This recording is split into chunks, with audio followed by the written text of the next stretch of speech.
Assalamualaikum warahmatullahi wabarakatuh.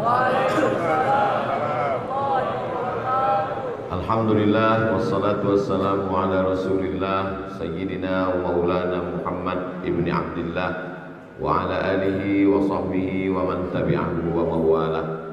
Guru-guru kita semua yang hadir pada subuh ini, ada Al-Mukarram Ustadz Haruna Hasim, kakak kelas saya di Al-Azhar Mesir, ada Ustadz Ramon, seangkatan saya di IAIN Suska Pekanbaru 1996.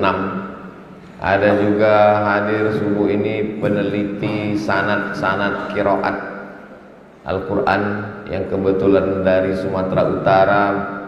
Subuh ini akan bertolak menuju Singapura dan Malaysia. Al-Mukarram Ustadz, lupa pula namanya, Muhammad Abid Mu'affan. Lalu kemudian tokoh masyarakat Kepulauan Riau, Bang Dr. Haji Hardihud. Bapak-bapak, ibu-ibu, hadirin hadirat, mudah-mudahan semuanya selalu dalam lindungan rahmat ridha Allah Subhanahu wa taala. Amin ya rabbal alamin. Subuh ini kita akan mengkaji apa saja yang dilakukan sahabat Nabi menjelang bulan suci Ramadan. Yang pertama yang dilakukan sahabat Nabi adalah hadisnya disebutkan dalam Sahih Al-Bukhari. Fama astati'u an aqdiya illa fi Sya'ban. Ada beberapa puasaku yang tinggal dulu, tidak bisa kulaksanakan melainkan di bulan Sya'ban. Ini ucapan sahabat Nabi Sayyidatuna Aisyah Ummul Mukminin. Jadi mereka berusaha menyelesaikan qadha hutang-hutang puasanya dulu di bulan suci Ramadan yang lewat, supaya tidak kena denda sampai lewat Ramadan berikutnya. Maka diqadhanya di bulan Sya'ban. Jadi bagi bapak ibu yang masih ada hutang di bulan Ramadan lalu, kalau mau ikut tradisi sahabat Nabi, maka masih ada kesempatan. Fama astati'u an aqdiya illa fi Sya'ban.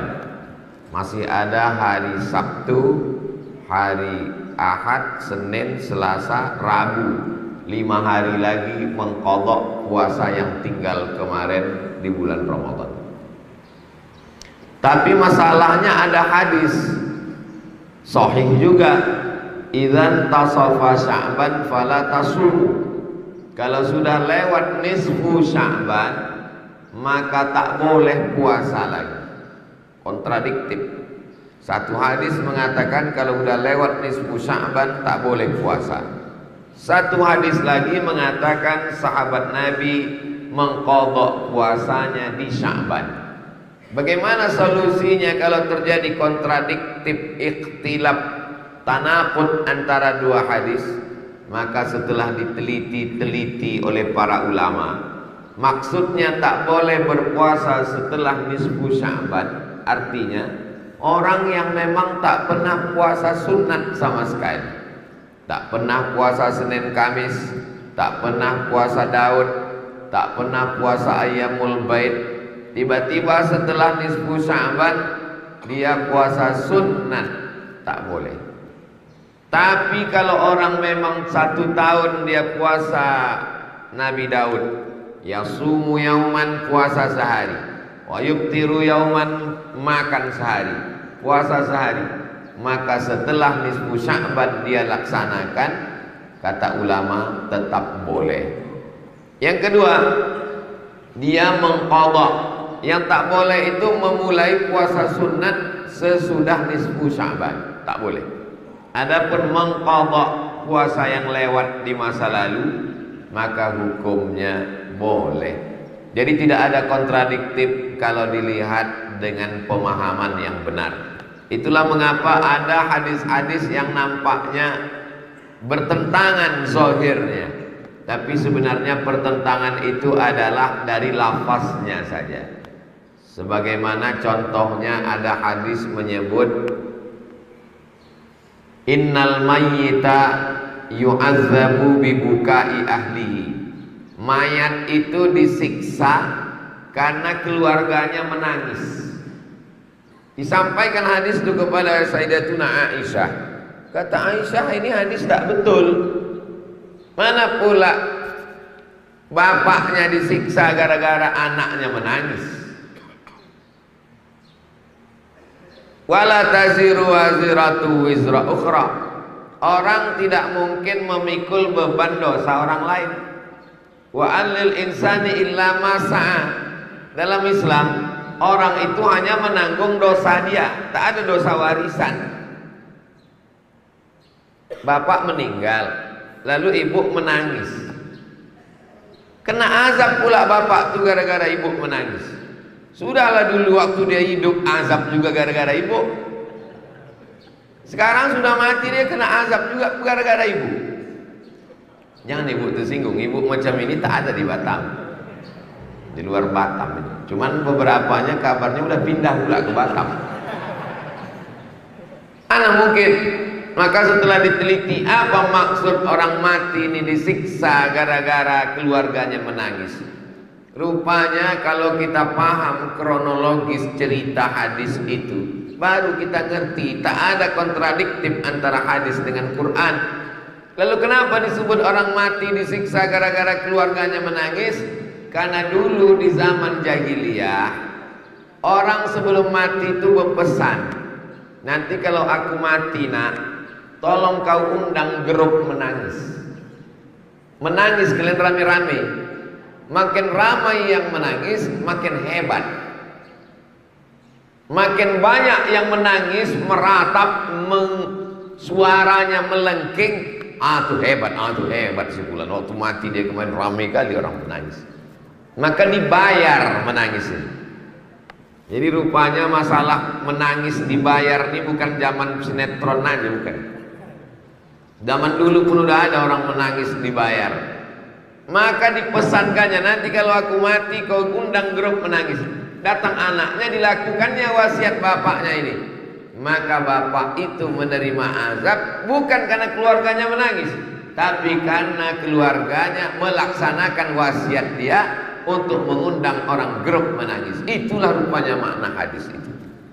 Itulah makanya tak bisa memahami hadis, memahami ayat, baca sepotong, dipahami sendiri, dibaca sendiri, diterjemahkan sendiri, dipahami sendiri, nyasarnya rame-rame. Karena setelah dibaca disampaikan ke orang, ikut orang sesat semuanya. Itulah maka pentingnya berguru. Kata Abdullah ibn al-Mubarak, imam ahli hadis, al-isnad minad din. Belajar ke guru bersanad itu bagian dari agama. Fanzuru amman ta'khudhu dinakum. Maka tengoklah siapa guru-guru. Hanya saja tuan-tuan guru kita dulu tak pernah menyebutkan sanad-sanadnya. Setelah dia meninggal, ditanya orang, siapa guru kau dulu? Entah, tak ingat saya, dia pun tak pernah bercerita. Nah, jadi datanglah Ustadz Muhammad Abid Mu'affan ini meneliti sanad-sanad. Sanad ini apa Pak Ustadz? Kau dapat hadis ini dari mana? Dari Sahih Al-Bukhari. Imam Bukhari meninggal tahun 256. Jadi jarak dia dengan Nabi itu 2 abad setengah. Tak jumpa dia dengan Nabi. Bagaimana cara dia bisa dapat hadis dari Nabi?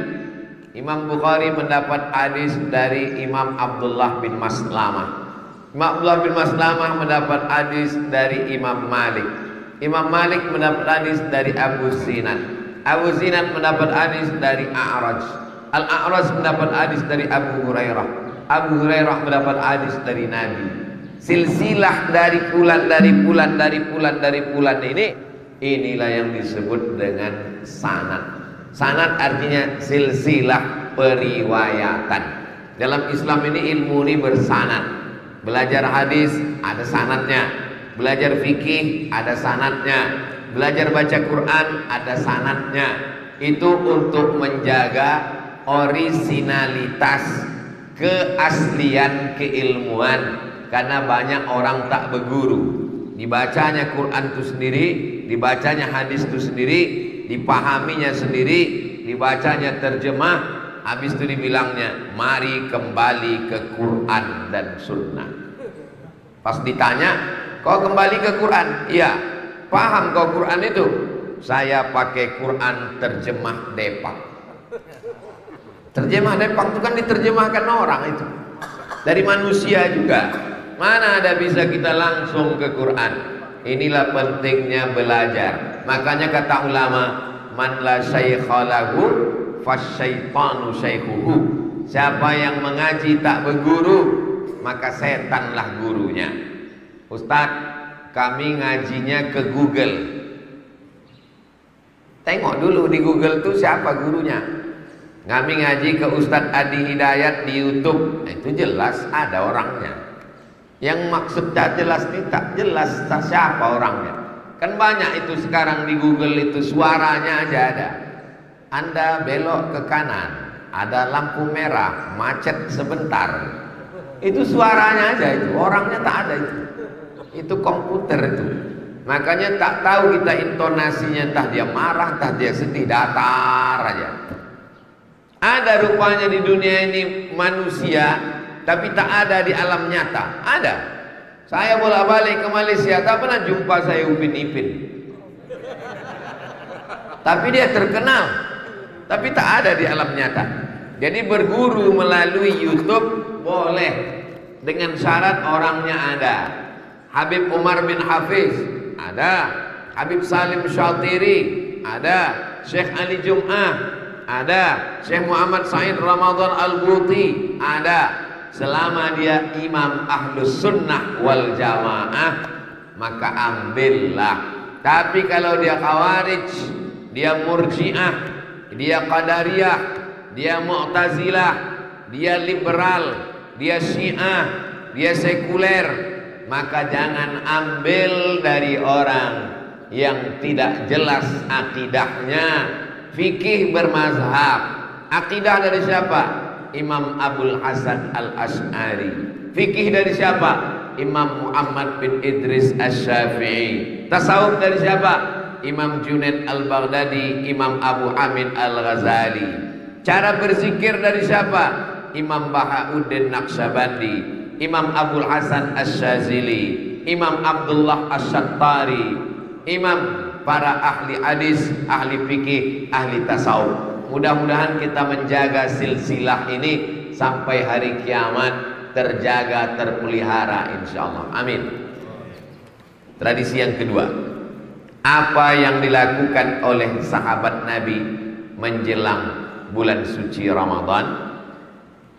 Ada namanya Abdullah bin Abbas radhiyallahu anhu, sahabat Nabi. Aisyah itu kan bukan sahabat Nabi, Pak Ustadz. Tadi Ustadz bilang Aisyah sahabat Nabi. Aisyah itu kan istri Nabi. Abdullah bin Abbas Ustadz bilang sahabat Nabi. Abdullah bin Abbas bin Abdul Muttalib, Muhammad bin Abdullah bin Abdul Muttalib, sama-sama cucu Abdul Muttalib, ayahnya adik-beradik. Kalau begitu dia sewali, sepupu, Pak Ustadz. Sepupu itu kalau emak kita adik-beradik itu namanya sepupu. Kalau ayah adik-beradik tak disebut sepupu. Kalau kami menyebut ayah adik-beradik itu sewali. Kenapa sewali? Karena kalau mati ayah kita, dia bisa mewalikan. Maka disebut saudara sewali, karena bisa mewalikan nikah. Wali nasab, karena ayahnya adik-beradik. Oh, kami menyebutnya sepupu, Pak Ustaz. Ayo kita pakai aja lah istilah itu, terserahlah. Yang penting paham kita maknanya. Ini Abdullah bin Abbas ini kan sewali dengan Nabi, bukan sahabat Nabi. Ini istilah sahabat ini, istilah dalam ilmu hadis. Tiga dia. Man laqiyan Nabi, berjumpa dengan Nabi. Wa amana bihi, beriman dengan Nabi. Wa mata 'alal Islam, meninggal dalam keadaan Islam. Siapa yang melakukan 3 ini, maka dia disebut sahabat Nabi. Berjumpa dengan Nabi, beriman dengan Nabi, matinya Islam, itulah sahabat Nabi. Abu Lahab kalau gitu sahabat Nabi. Abu Lahab jumpa dengan Nabi, tapi kena dia 2 pasal. Dia tak beriman dengan Nabi, dan dia tak mati dalam keadaan Islam. Ada yang sezaman dengan Nabi, beriman dengan Nabi, mati dalam keadaan Islam, tapi dia tidak jumpa dengan Nabi. Itulah dia Uwais Al-Qarni. Nabi di Makkah, dia di Yaman, sezaman dengan Nabi, tapi tak jumpa dengan Nabi, maka dia tak disebut sahabat Nabi. Tapi Nabi kasih tahu ke sahabatnya, nanti ada laki-laki namanya Uwais Al-Qarni. Kalau dia datang kemari, minta doa sama dia, doanya mustajab, doanya makbul, kata Nabi. Sahabat heran, kenapa pula orang yang jumpa dengan engkau, berperang bersama engkau, sholat dengan engkau, minta doa ke orang yang tak jumpa dengan engkau? Pokoknya nanti kalau dia datang, minta doa ke dia. Rupanya dia tak datang menjumpai Nabi karena menjaga emaknya. Itulah hebatnya orang yang menjaga emaknya. Walaupun tak jumpa Nabi, makbul doanya. Sampai akhirnya setelah Nabi meninggal, barulah dia datang ke kota Makkah, ke kota Madinah. Sahabat berlomba-lomba minta doa kepada dia, karena doanya dijanjikan Nabi diterima Allah Subhanahu wa ta'ala. Ini tidak disebut sahabat Nabi, karena dia tak bertemu, bertatap muka, berjumpa dengan Nabi Muhammad sallallahu alaihi wasallam. Nah, ada sahabat Nabi namanya Abdullah bin Abbas. Ada satu lagi namanya Quraib. Quraib ini pergi dari Madinah ke Syam. Syam itu sekarang udah 4 negara: Suriah, Lebanon, Yordania, Palestina. Ibu kota Islam waktu zaman itu namanya Damaskus. Dal, mim, shin, qaf. Cara membacanya Dimashq. Orang barat susah menyebut Dimashq. Payah dia menyebut qaf itu karena banyak lemak babi di leher. Nanti bilangnya Dimashq. Jadi kata dia Damaskus, kata dia. Al-Qahirah, susah dia menyebut Al-Qahirah. Apa namanya? Kairo. Tulisannya Cairo. Al-Qahirah. Damaskus, Dimashq. Waktu itu yang menjadi pemimpin Muawiyah. Datanglah Quraib dari Madinah pergi ke Damaskus. Sampai di Damaskus dia melaksanakan puasa. Habis itu dia balik lagi ke Madinah. Sampai di Madinah ditanya sama Abdullah bin Abbas, kau kemarin puasa di Damaskus, Quraib? Iya. Hari apa kalian puasa? Hari Jumat. Di Madinah puasa hari apa? Hari Sabtu. Itu menunjukkan mereka mencari tahu kapan dilaksanakan puasa. Dari Madinah ke Damaskus, dari Masjidil Haram ke Masjid Nabawi, dari Masjidil Haram ke Masjidil Aqsa di Palestina, 1239 kilometer. 1239 kilometer. Bisa berbeda penampakan anak bulan. Dari Batam ke Jakarta, tak tahu saya berapa, coba tengok di Google Map. Jadi bisa saja terjadi perbedaan penampakan anak bulan.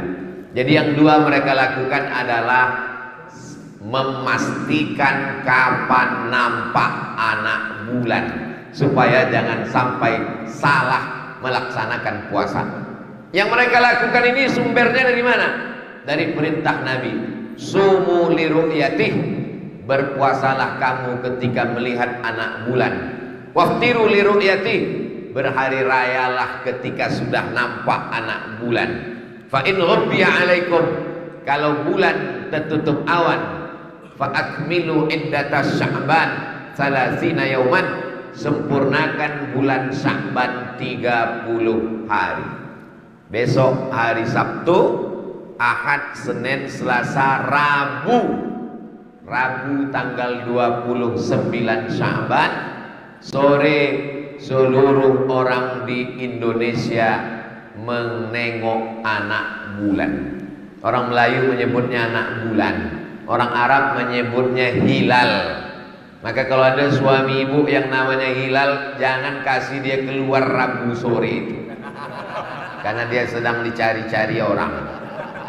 Asal nampak hilal petang Rabu itu nanti, maka berpuasalah hari Kamis. Kalau petang Rabu itu tak nampak, kalau menengok matahari pagi, kalau menengok bulan petang. Kalau nampak anak bulan petang Rabu, Kamis kita puasa. Kalau tak nampak anak bulan petang Rabu, maka hari Kamis 30 Sya'ban, Jumat kita baru puasa. Inilah Jumat terakhir makan lontong sama nasi lemak. Jumat depan. Nah, jadi banyak juga yang menyambut bulan puasa ini, dihitung-hitungnya berapa kali lagi lah sarapannya. Nah, Jumat, Sabtu. Makanya ada namanya sidang isbat.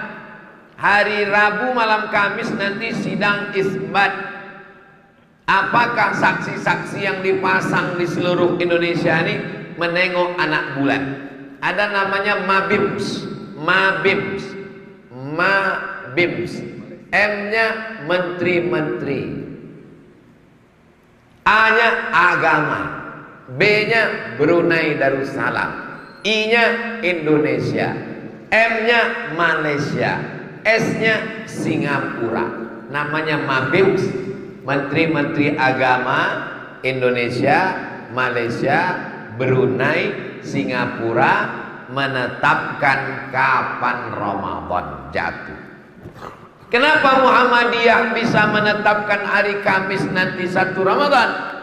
Karena mereka menetapkannya berdasarkan hisab atau ilmu falak, atau disebut juga dengan astronomi. Menurut ilmu falak, hari Kamis itu sudah masuk 1 Ramadan karena hari Rabu sudah nampak anak bulan. Loh, kenapa bisa nampak anak bulan? Menurut hisab, walaupun 1 derajat, 2 derajat, asal nampak anak bulan, kata saudara kita dari Muhammadiyah, sudah dianggap sebagai anak bulan. Kenapa MUI tak menetapkan itu sebagai anak bulan? Karena mereka menetapkan Mabims baru dianggap anak bulan kalau besarnya 3 derajat, baru anak bulan. Muhammadiyah tak pakai itu, 1 derajat pun sudah dianggap anak bulan. Oh, baru kami paham ikhtilafnya Pak Ustadz. Iya, paham kami. Muhammadiyah tak menengok 2 derajat, 3 derajat, 1 derajat pun anak bulan. Hilal sudah dianggap. Sedangkan Mabims tadi 3 derajat baru dianggap anak bulan. Kenapa dua-dua ini Ustadz sampaikan? Jangan berkelahi masalah ini. Ini ijtihad. Saya tak mau gara-gara ini suaminya Muhammadiyah, istrinya ikut NU, ikut Perti, anaknya tak puasa. Nah ini ya, jadi ikutilah, yakin masing-masing, laksanakan puasa. Jangan sampai keduanya berkelahi, tiba-tiba besok siang kedapatan 3-nya sama-sama makan di tempat yang sama. Sumu li ru'yatih, berpuasalah kamu karena menengok anak bulan. Di setiap provinsi ini dipasanglah teropong mengintai anak bulan. Saya tak tahu di Batam ini di mana dipasang. Kalau di Pekanbaru, Nongsa, di Pekanbaru Jalan Sudirman ada gedung paling tinggi. Dari dulu disitulah dipasang teropong nih. Harganya 50 juta. Sejak dibeli sampai sekarang tak pernah nampak anak bulan. Karena memang kami di darat. Ini Pulau Sumatera, Pekanbaru itu di tengah jantungnya Sumatera. Di tengah ini resikonya berawan. Apalagi banyak hutan terbakar, berasap. Asal dipasang pucuk-pucuk sawit aja nampak. Tak nampak anak bulan. Makanya selalunya penampakan anak bulan, apa kata Kementerian Agama? Berdasarkan penampakan anak bulan yang dilihat oleh dua saksi tersumpah dari Sulawesi ujung pandang karena lautnya lepas, dan dari Cilincing Jakarta Timur karena lautnya lepas. Jadi orang di laut lepas ini nampak. Apakah di Batam nampak? Wallahu a'lam bishawab. Jadi biasanya orang-orang tua dulu ada di beberapa daerah di Indragiri Hilir, Hulu, mereka menengok pakai kain tipis. Jadi kain tipis itu begini kan, petang-petang nampak anak bulan. Ada yang pakai teropong. Zaman dulu canggih, zaman sekarang canggih, dulu belum ada. Terlepas apapun yang dipakai alatnya, ini adalah suatu cara saya mengikut orang yang menengok anak bulan. Kalau sudah nanti dua orang saksi bersumpah, wallahi tallahi billahi, aku menengok anak bulan, saya ikut saja, sami'na wa ata'na. Saya masih menunggu keputusan hari Rabu malam Kamis. Kalau memang nampak anak bulan hari Rabu, saya puasa Kamis. Kalau tak nampak anak bulan, Kamis masih makan lagi saya, dan hari Jumat baru berpuasa. Mudah-mudahan tahun ini serentak supaya tak rame ikhtilaf, pusing kepala kita dibuat ini. Tapi tradisi melihat anak bulan adalah yang dilakukan oleh sahabat Nabi.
Inilah makna ayatnya benar, tapi tafsirnya sesat.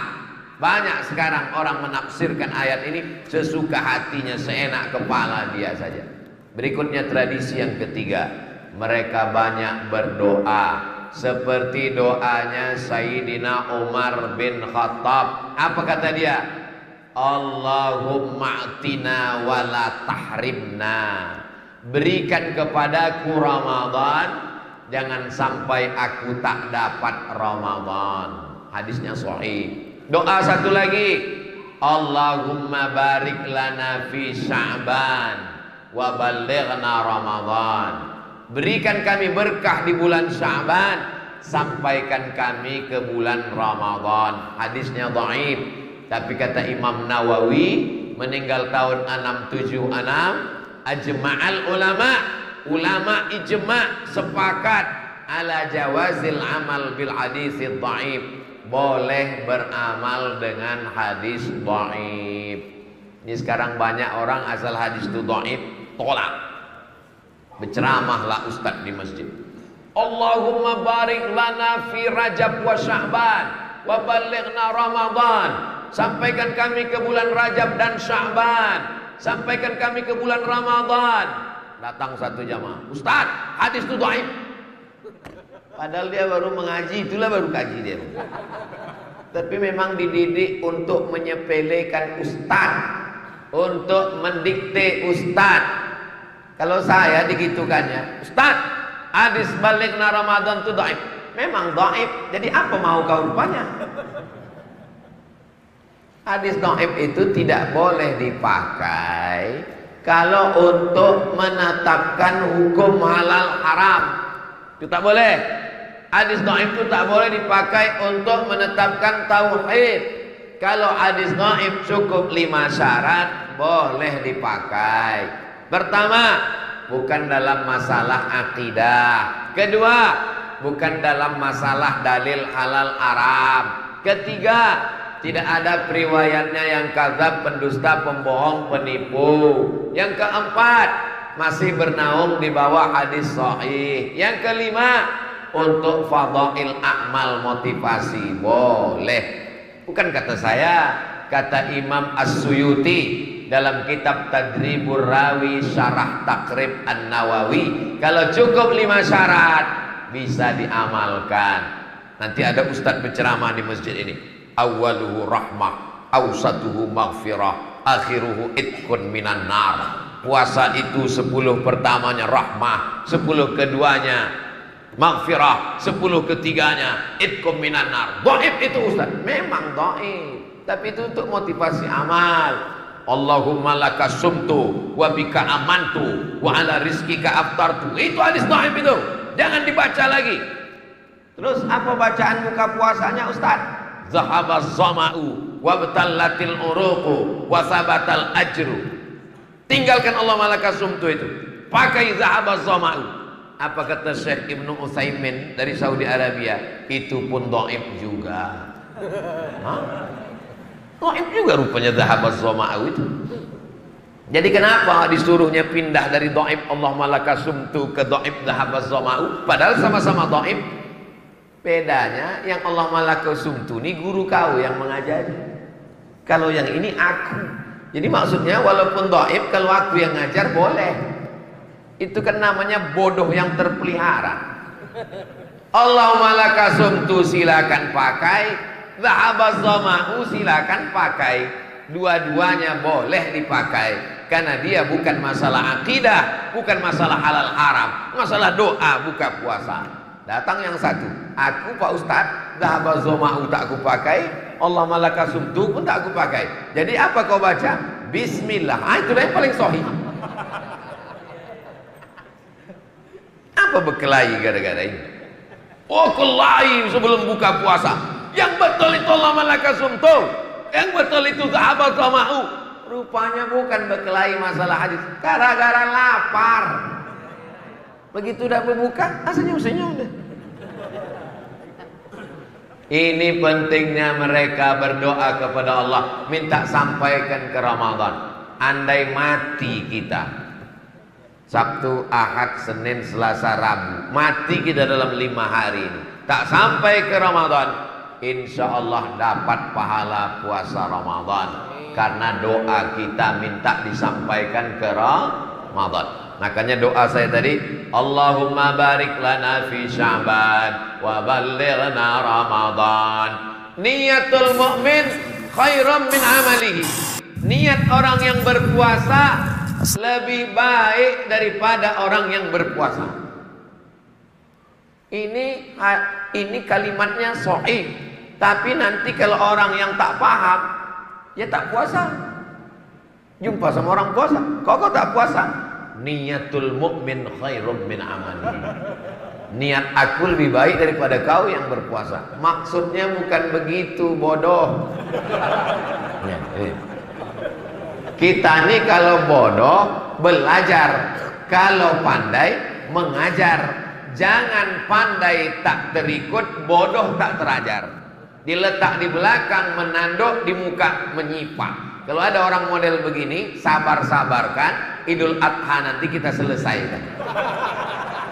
Hah? Jadi maksudnya niat orang beriman lebih baik daripada amalnya. ada orang berniat mau masuk Ramadan, mati dia, tak jadi berpuasa, maka dia dapat pahala Ramadan.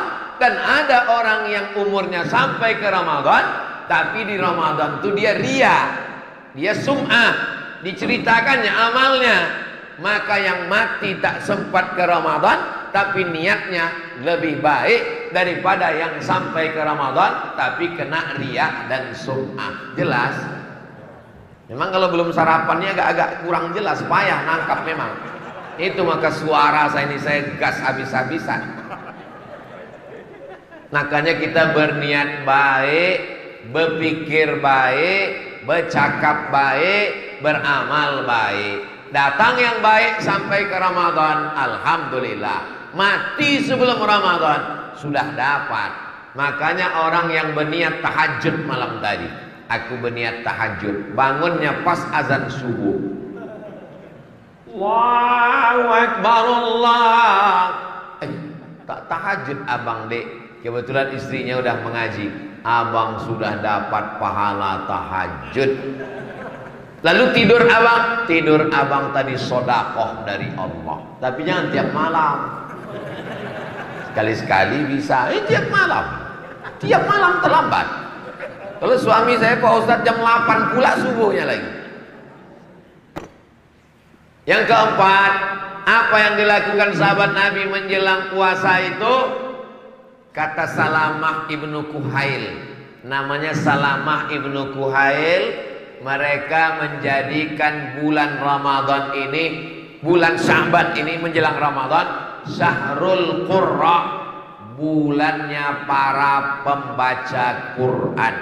Kalau satu namanya Qari, kalau dua namanya Qari'ani, kalau 3, 4, 5 namanya Qurra. Syahrul Qurra, bulannya para pembaca Quran. Jadi mereka membaca Quran, membiasakan diri dari mulai Sya'ban. Nanti ketika sudah di Ramadan, terbiasalah dia menghatamkan Quran. Ada satu riwayat yang meriwayatkannya Rabi' Al-Muradi, murid Imam Syafi'i. Yang kedua Imam Zahabi dalam kitab Syiar A'lam An-Nubala. Riwayatnya mengatakan, kana Muhammad bin Idris Asy-Syafi'i yukhtimul Qur'ana fi Ramadan sittina khatamah. Imam Syafi'i menghatamkan Quran di bulan Ramadan 60 kali khatam. Allah bisa karena biasa. Imam Syafi'i punya guru namanya Imam Malik. Imam Malik punya tradisi membacakan kitab Muwatta. Kalau sudah sampai Ramadan, Muwatta ditutup, lalu dirubah menjadi majelis khatam Quran. Jadi banyak juga orang sekarang, untuk apa banyak-banyak khatam kalau tak paham? Yang penting tuh baca Quran paham. Itu di luar Ramadan, Bang. Di dalam Ramadan ini orang berlomba memperbanyak khatam Quran. Itu maka tadarus. Tadarus.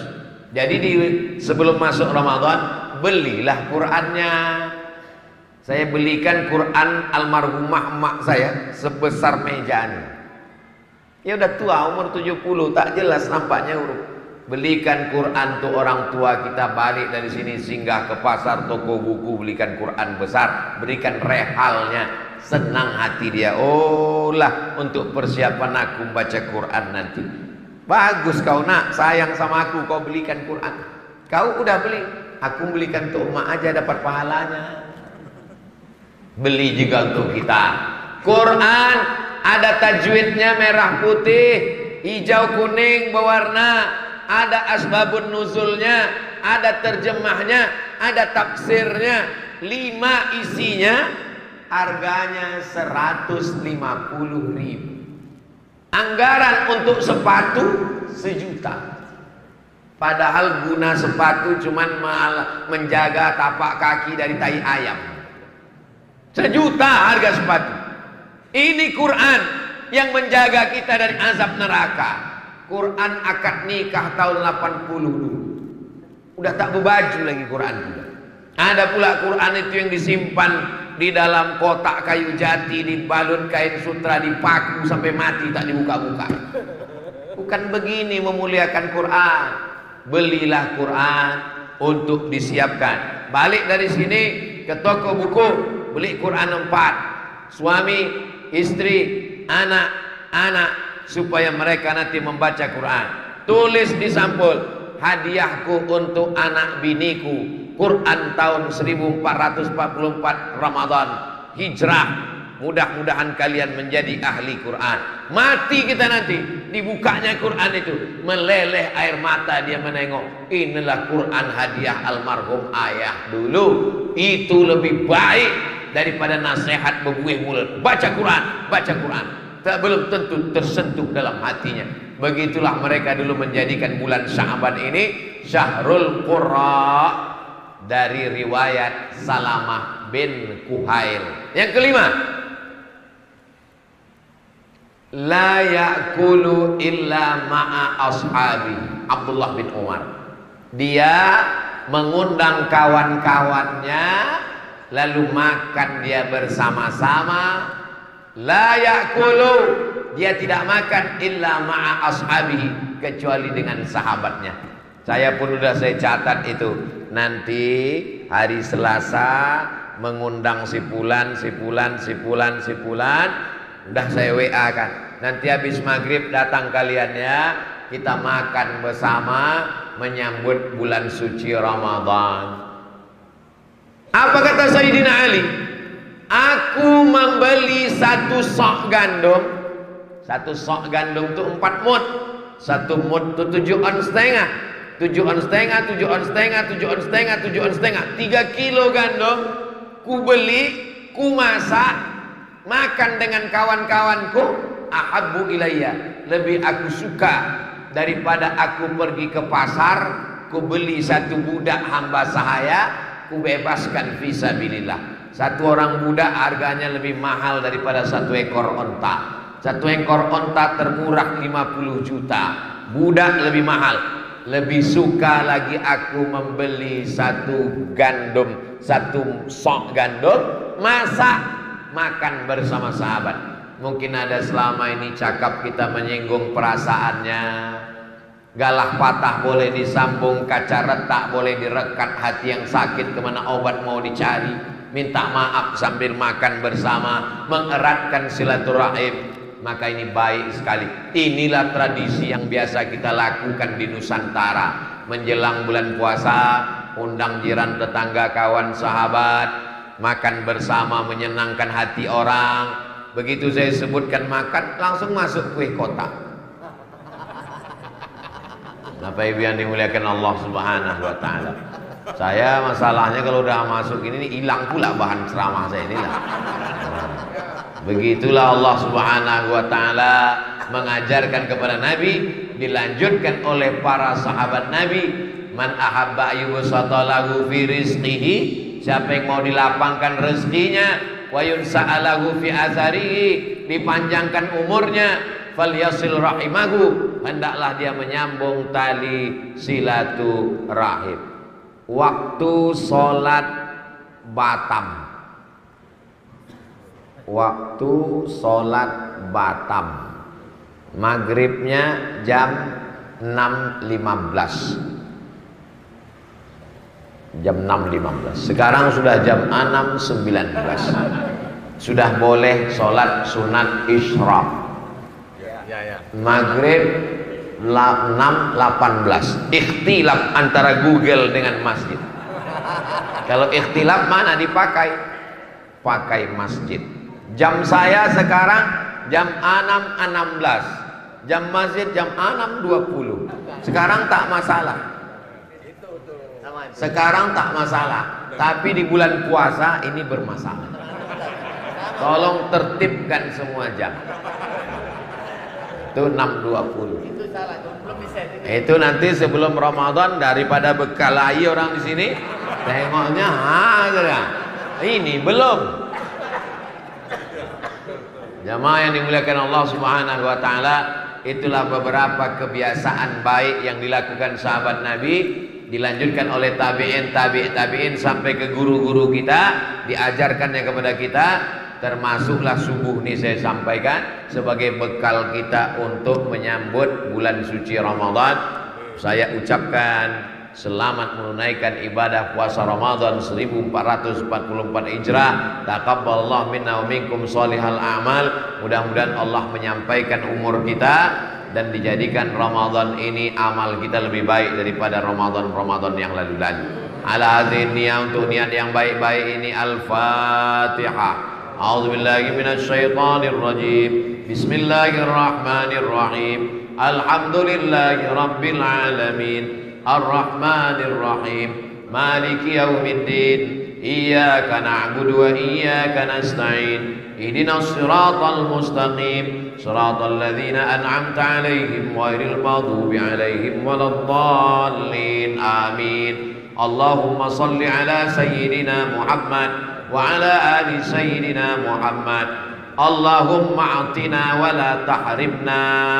Berikanlah Ramadan kepada kami, jangan sampai kami tak dapat Ramadan ya Allah. Allahumma barik lana fi Sya'ban. Berikan kami berkah di bulan Sya'ban. Wa ballighna Ramadan. Sampaikan kami ke bulan Ramadan. Allahumma tawwil umrana. Berkahi umur kami dengan ibadah di bulan Ramadan. Allahumma ja'alna min ahlil Qur'an. Jadikan kami orang yang membaca, mengamalkan dan mengajarkan Al-Quran. Allahumma arzuqna rizqan halalan tayyiban mubarakan fih. Berikan kami rezeki yang halal dan barakah supaya kami dapat bersedekah di bulan Ramadan. Allahumma ighfir lana dzunubana. Ampunkan dosa kami. Wali walidaina, kedua orang tua kami. Wali masyayikhina, guru-guru kami. Waliman dakhala buyutana, tamu-tamu kami. Waliman ahsana ilaina, orang yang sudah berbuat baik kepada kami. Allahumma ja'alna min ahlil Quran. Jadikan kami, anak cucu kami, keturunan kami, orang-orang yang membaca, mengajarkan, mengamalkan Al-Quran. Allahumma ja'alil Qur'ana rabi'a qulubina. Jadikan Quran sebagai penenang hati kami. Wa dhihaba husnina wa humumina wa humumina. Jadikan Quran sebagai pengusir gundah gulana kami. Allahumma khtim bis salihati a'malana. Tutuplah amal kami ini dengan husnul khatimah. Allahumma ja'al akhira kalamina inda intihai ajalina qawla la ilaha illallah Muhammadur Rasulullah sallallahu alaihi wasallam. Rabbana taqabbal minna salatana wa siyamana wa qiyamana wa ruku'ana wa sujudana wa takhashu'ana wa ta'abbudana wa tammim taqsirana ya Allah ya Rabbal alamin. Rabbana atina fid dunya hasanah wa fil akhirati hasanah wa qina adzaban nar wa adkhilnal jannata ma'al abrar ya aziz ya ghaffar. Wa sallallahu ala sayyidina Muhammad wa ala alihi wa sahbihi wa sallam. Walhamdulillahi rabbil alamin. Taqabbalallahu minkum minna wa minkum taqabbal ya karim. Terima kasih segala perhatian. Mohon maaf segala kesilapan dan kekhilafan. Kita salat sunat isyraq 2 rakaat. Usalli sunnatal isyraq raka'ataini lillahi ta'ala. Assalamualaikum warahmatullahi wabarakatuh. Waalaikumsalam warahmatullahi wabarakatuh. Terima kasih.